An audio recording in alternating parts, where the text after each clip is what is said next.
আল্লাহ রসুল সাল্লাল্লাহু আলাইহি সাল্লাম ইরশাদ করেন, যেই ব্যক্তি কুরবানি করার ক্ষমতা থাকা সত্ত্বেও কুরবানি করল না, সে যেন ঈদের দিন ঈদগাহের মাঠের নিকটেও না আসে। আসসালামু আলাইকুম ওয়া রাহমাতুল্লাহি ওয়া বারাকাতুহু। আল্লাহ পাক রব্বুল আলামিনের দরবারে শুকরিয়া জ্ঞাপন করি যে আল্লাহ পাক রব্বুল আলামিন তার একটি মহান হুকুম পবিত্র কুরবানি সম্পর্কে আলোচনা করার তৌফিক দান করেছেন। এজন্য মন থেকে শুকরিয়া আদায় করি, আলহামদুলিল্লাহ। কুরবানি কখন? কুরবানি হলো জিলহজ মাসে 10 তারিখ সূর্য উদয়ের কিছুক্ষণ পর হতে 12 তারিখ জিলহজের সূর্যাস্ত পূর্ব পর্যন্ত কুরবানির সময় হয়ে থাকে।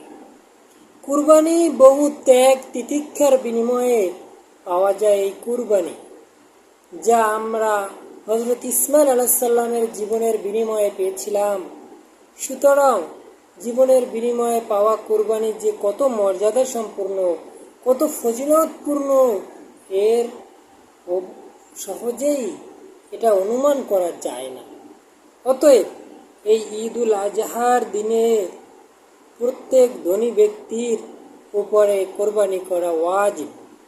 আর কুরবানির দিনে যাদের উপর কোরবানি করা ওয়াজিব, কুরবানি যাদের উপর ওয়াজিব, তারা যদি কুরবানিকে অস্বীকার করে তাহলে তারা ইহুদি নাসারা হয়ে মারা যাবে।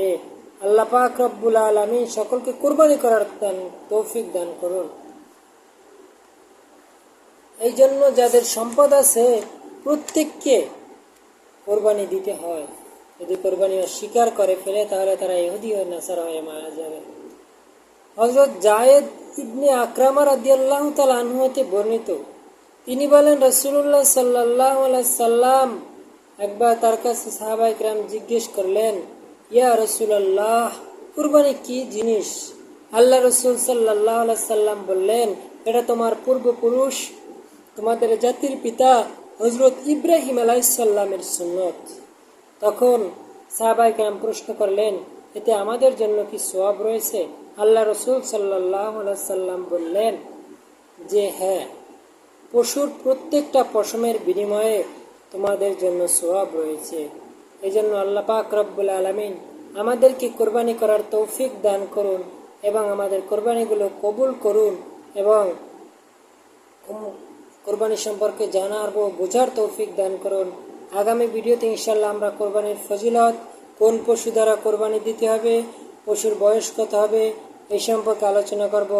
ইনশাল্লাহ চ্যানেলটি সাবস্ক্রাইব করে দিন প্রচারের সাথে থাকুন এবং ভিডিওটি শেয়ার করে দিন। নিজে আমল করুন, অপর ভাইকে জানিয়ে দিন। আসসালামু আলাইকুম ওয়া রাহমাতুল্লাহি ওয়া বারাকাতুহু।